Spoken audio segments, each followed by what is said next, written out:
In 1938, Faulkner publishes Barn Burning. At the height of his creative powers, let's say, his modernist capacities, he works in the rather constricting form of the short story, and that gives this work a great deal of power because it disciplines some of the modernist excesses, perhaps, and yet he's able to work within that in a very modernist mode, in a very expansive and deeply expressive mode, but still kind of hemmed in by the idea that, oh, okay, well, you got a bit of a word count issue when you're dealing in short fiction. And it's a story embedded in the Yoknapatawpha County lore of the down and out clan of the what is it, Snopes, the Snopes clan. Sorry, it concerns a young boy, Sarty, or his full name is Colonel Sartorius Snopes, named after the great Civil War hero of the Faulknerian legend, uh, but being worn now by the descendant of somebody who was supposedly in his ranks, serving under the illustrious colonel of the Confederate Army, and now you see this little kid who is not the most not the most dignified family in the world, and they're clinging to. They named this kid. They're clinging to their identification with the lost cause, with the Confederate heraldry of the past, and that family connection is itself rather suspect as it comes out later on that, well, maybe he wasn't so much serving in the army of Colonel Sartoris underneath him as he was perhaps smuggling horses and being a fairly disreputable guy all around, which seems more in keeping with the family as they are revealed to us. And the story itself is very much of the Faulknerian concern with the lost cause, with the South in general, the idea of justice, the idea of hereditary incapacity, the idea of time being somewhat frozen and you cannot get out of it. He very famously said, "The past isn't past. It's not even. It's not. Or the past isn't dead. It's not even past." The the sense of malaise that seeps through Faulkner comes out in this story in a very remarkable way, and in a way that he's dealing with remarkably forthrightly, I would say. He comes right out and spells out the limitations of the Southern way and the hypocrisy of clinging to a noble past of the Confederacy when in truth it is all just barbarism in practice. The story begins in a makeshift courtroom where the Abner, is the father of the young boy in question, Sarty, is being held on trial. And it's not a courthouse. It is much humbler than that. It's essentially a general store that has been cleared away. And here you can see that, okay, there's a visiting judge who comes and perhaps rides circuit in the area and is now presiding. And this is one of the cases that's come up. And he is being held on charges of burning a barn in retribution for a kind of a slight. He felt he had been scammed out of something. He is a essentially itinerant sharecropper, and he felt he had been unfairly dealt with, and he had lashed out and burned the barn belonging to his the landowner. So you get all this class consciousness right off the top, and it is interlaid with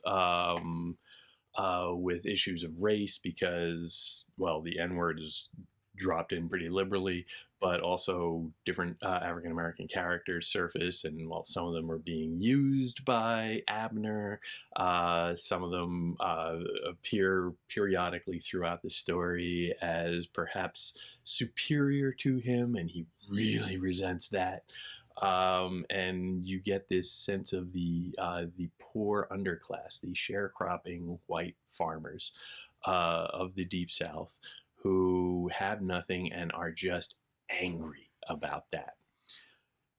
The story begins, as I said, in this moment, and verbally it begins with a very short, simple sentence, and then a very long Faulknerian one. Faulkner is famous for his long sentences, for his somewhat rolling cadences and drifting, lazy way of saying things that just winds all over the place and usually ends on a point.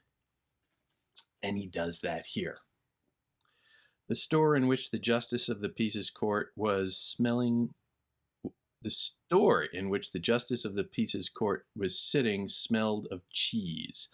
The boy, crouched on his nail keg at the back of a crowded room, knew he smelled cheese and more.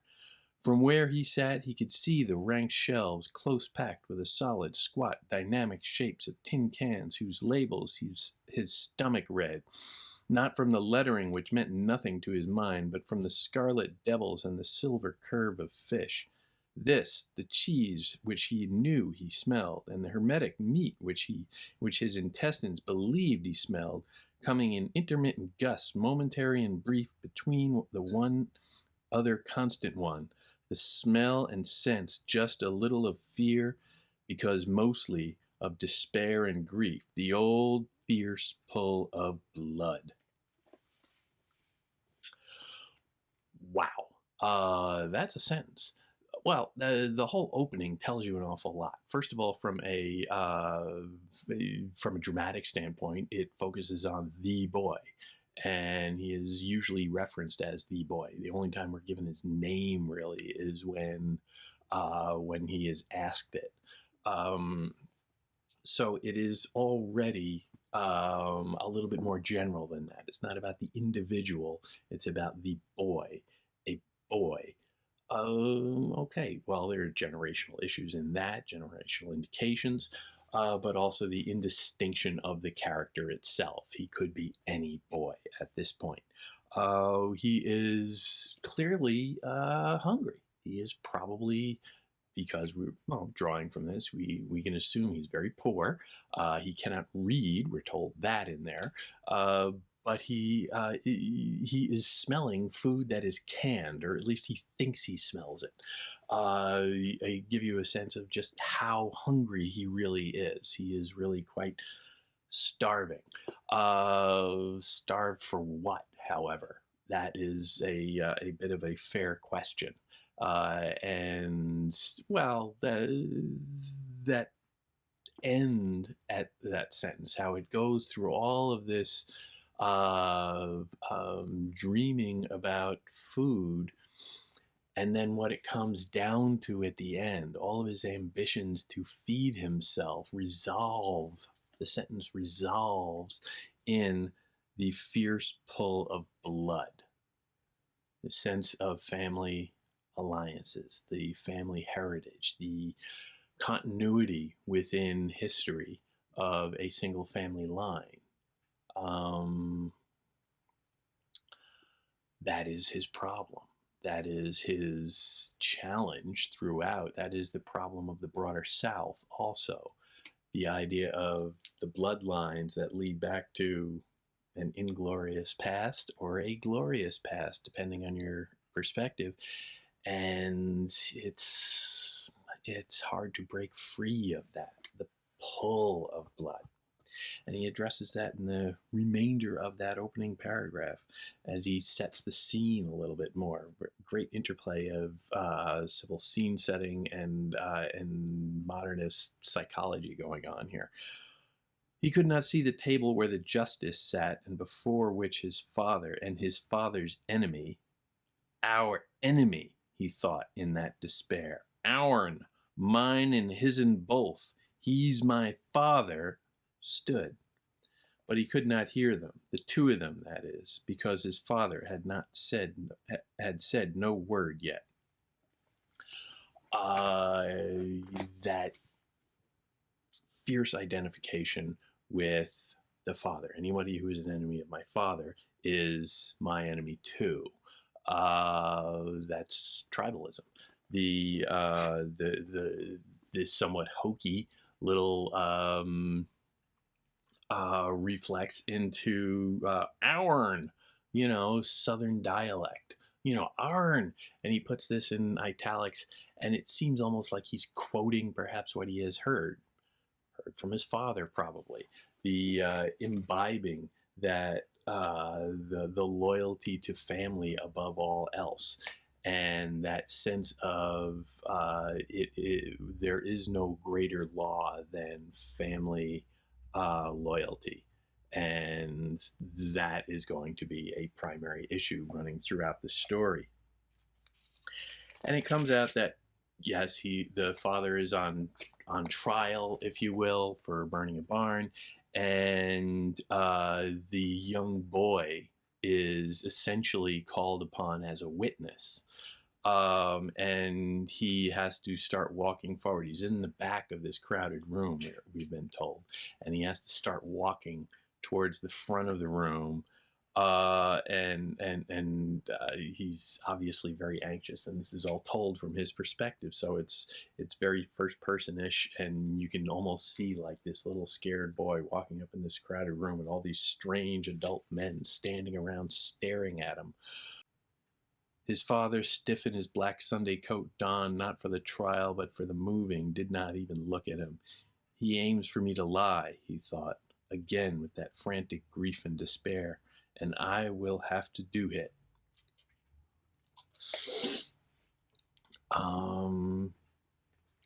He's identifying that, okay, lying is a thing. Lying is something that you shouldn't do, perhaps especially in a court of law. But he knows, without being told here, that his father, who is not looking at him at this moment, his father expects him to lie, expects him to keep up his father's story, his father's defense, his father's lie. And this is a conflict for him. He doesn't know what to do. He's trying to equate, well, I think lying is bad, but my father insists that family loyalty should come first, and in that case, lying is perfectly acceptable if it's for the defense of the family. And that comes out. And the judge calls him up, and they have a little interchange about the name. Judge finds that a little funny. And the judge essentially just says, okay, look, just leave. You don't have the money to pay for this. Just leave. And the father says, yeah, I aim to, I don't figure to stay in any country among people who, ... He said something unprintable and viable, addressed to no one. Just pure antisocial defiance. He's not accepting any culpability, not accepting any blame. He's just saying, yeah, okay, I'll leave. And he shows his disrespect for the court, as humble a courthouse as that is. He shows his disrespect for it by, profanities right there. A deeply antisocial human being. And they start to walk out. And the boy, Sarty, hears somebody say, whisper, barn burner. And he just explodes, and he just charges at this person, rips into them, and starts beating on them, pounding them. It is a kind of speechless rage, an inchoate horror that is welling up from in him that he lashes out. He's defending his father at this moment. He is defending his family name, lashing out against the accusation that his father is a barn burner, which of course he is. But it's that speechlessness that I think is significant here, because he cannot express himself. He can't really, even to himself, express what he's thinking. But when challenged, with his back to the wall, he will lash out. He will defend the family honor.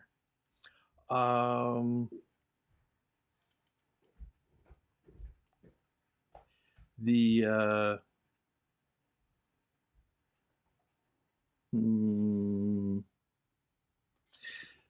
family goes out, and they pack up all their stuff into the wagon that they have. It's not that much stuff, and it's a pretty dilapidated pile.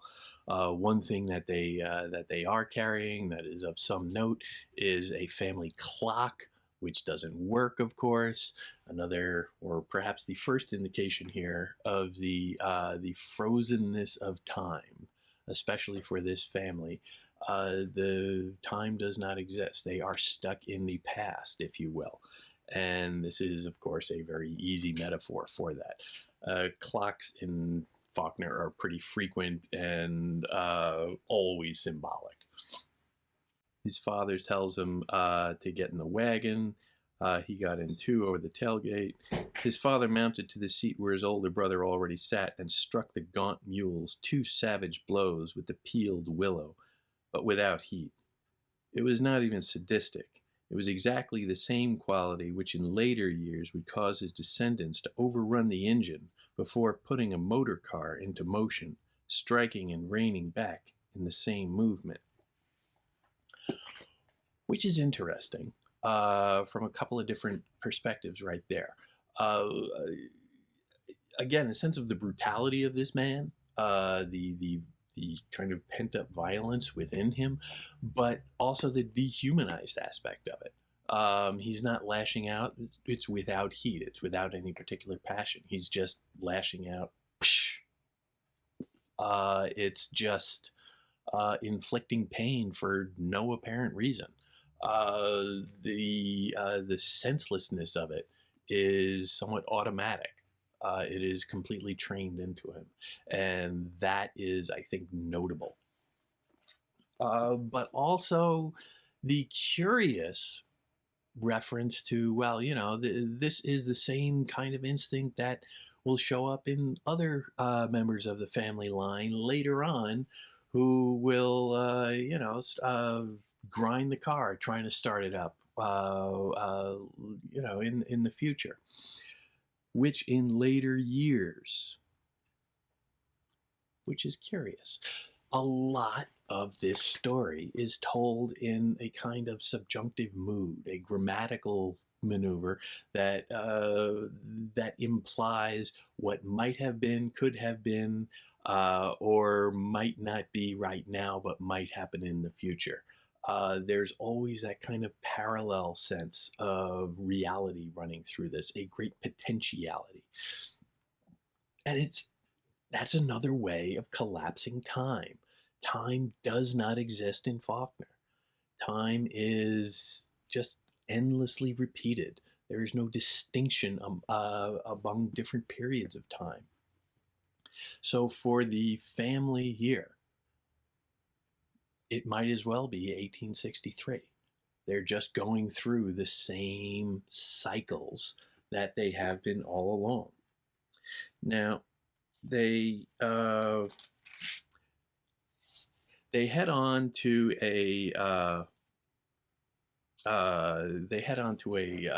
they're heading to another sharecropping thing, situation, one that seems to have been set up beforehand.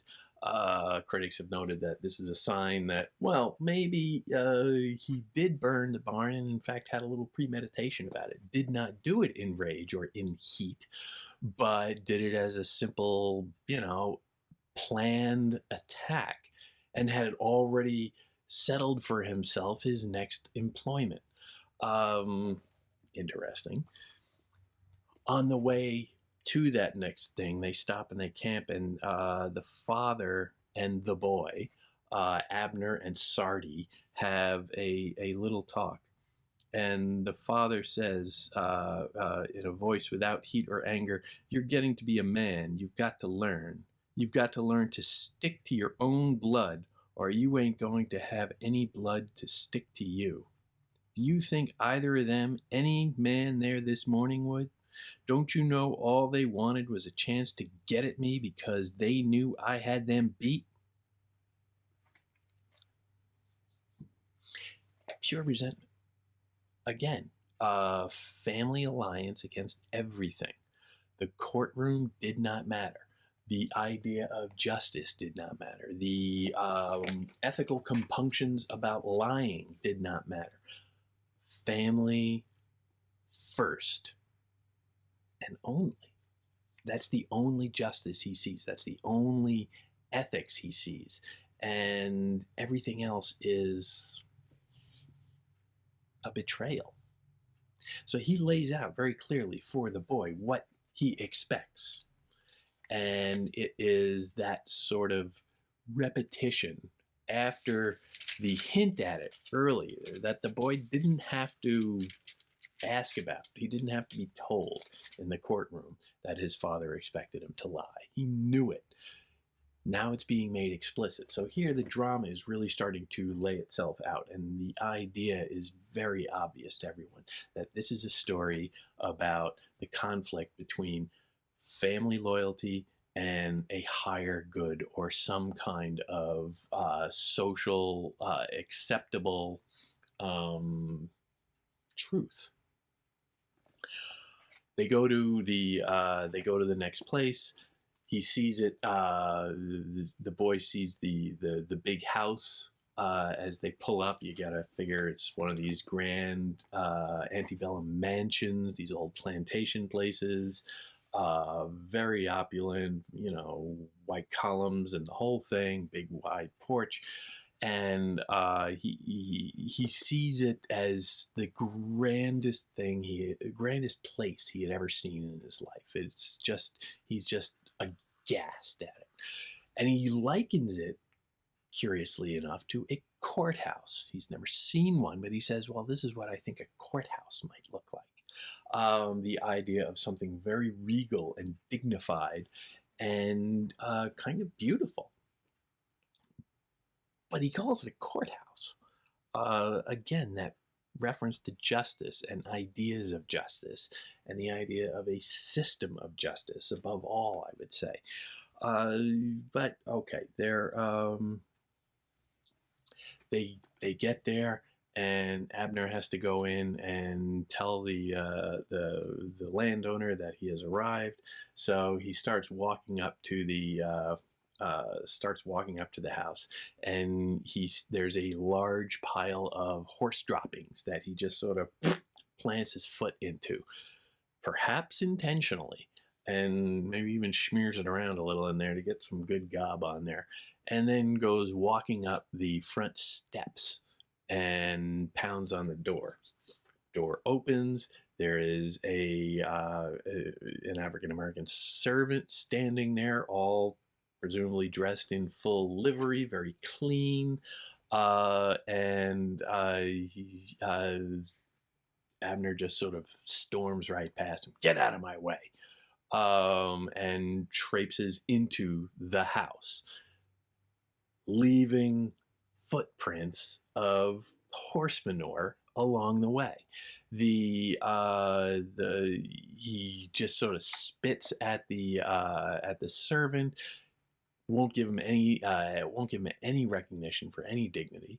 Is somewhat irritated that he cannot see the landowner, and he leaves after just thumbing his nose at everything. Just really absolute disrespect for everything he sees, for the grandness of the house, for the supposed grandness of the servant who looks better than he is. The servant is clean and well dressed.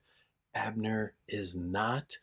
And that racial animus is just boiling right under the surface there.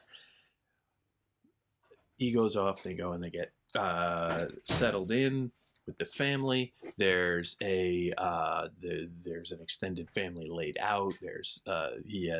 Abner has his wife, the boy's mom. He has the older son, and also they have it's his sisters-in-law.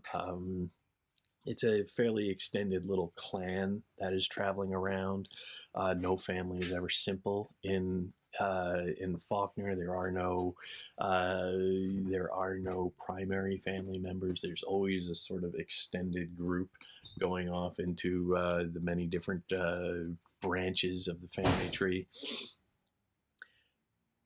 But then you get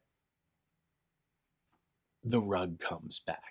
The rug from the front hall that Abner has just smeared with horse manure has been rolled up, and now the servant is coming back with it on horseback and throws it down at at Abner's feet and says, "Okay, clean this," and rides off. Abner does not like being told what to do, especially by a servant, especially by a black servant. He does not take well to anybody setting up airs over him. He is resentful. So he has the women go and clean the rug, scrub it out, and then he goes and takes a rock and essentially stains it anew, and then takes it back and drops it off. And that doesn't go over so very well. And the landowner comes and charges him with it. It says, "Okay, you have to give me, I think it's like 50 bushels of corn for the rug because you have ruined it." And that ends up going to another impromptu courthouse. Here, the judge says, "Well, look, okay. The landowner is very grand. His name is Despain. He has that European sophisticated attribute to him, perhaps. He is an aristocrat." The judge looks at Abner and says, "All right, you can't pay that. You will never make that money in your lifetime. That's unrealistic. So, tell you what I'm gonna do. How about you just pay like 5 bushels of corn and call it a deal at that." The judge tries to make a human accommodation. There's no sense of rigorous systematic law here. He's not going down a chart of punishments for various things. He's trying to find a kind of fair system of retributive justice, of justice that is proportional to the crime, and also within reason. He's trying to make it very human, very accommodating. He is bending over backwards to grant Abner the possibility of entering into the system of criminal justice and the system of civilization. But Abner just won't do it. Goes home afterwards, and he starts setting about burning Despain's barn. And the boy, still the boy, is outraged at this. Like, wait a minute, what are you doing? No, he doesn't understand.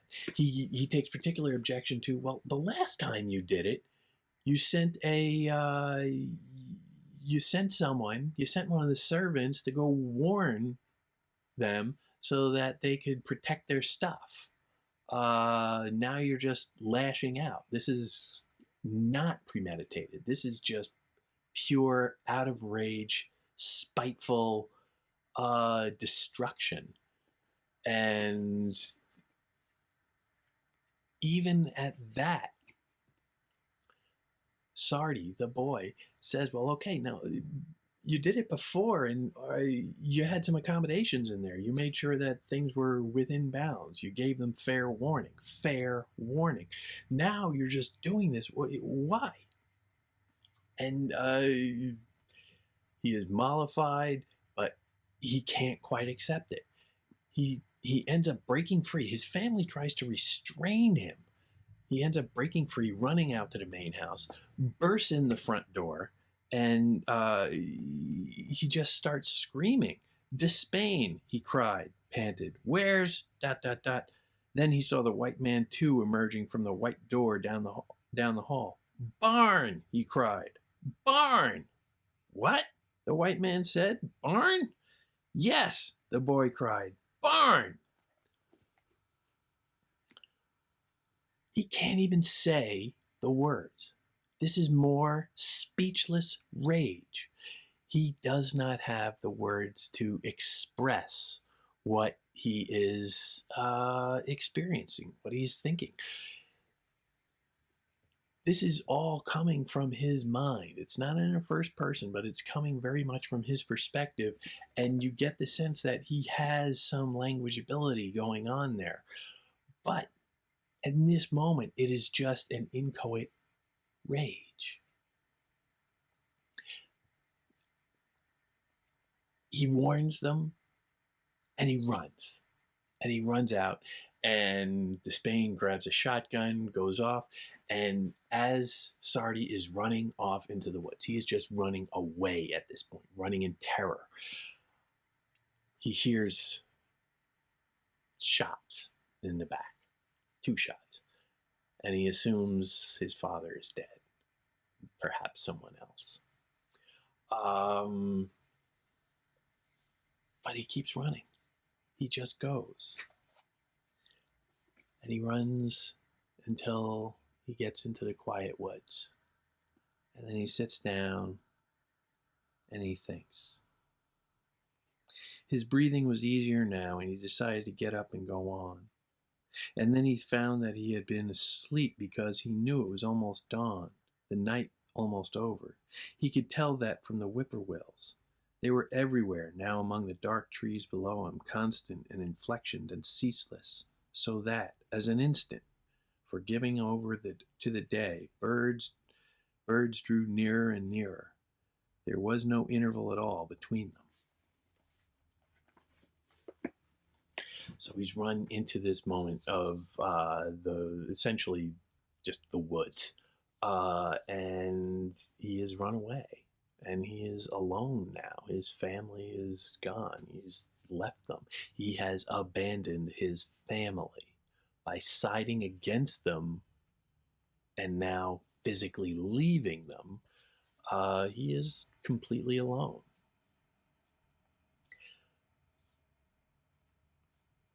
But he's also recognizing that that time isn't necessarily progressing. This is not the first moment in the rest of his life. This is not that moment. It's much more suspect than that, because he still feels perhaps the old pull of the blood that is coursing through his veins. Will he be as resentful as his father? Will he be as angry as his father? He's an illiterate runaway at like an adolescent age. I'm not sure how old he is, but his prospects are not good at this moment. And he didn't realize that time had moved by. It's like, oh, okay, well, the dawn is coming, but I didn't realize, yeah, time just sort of, rushed by or stood still. It's not certain. And he hears the different birds and insects of the woods, and he can't really distinguish between the insects of the night and the insects of the day, and or the birds of the day, and it's all a continuum. Will he repeat the problems and mistakes and horrors of the past, or will he break out of them? That's the question.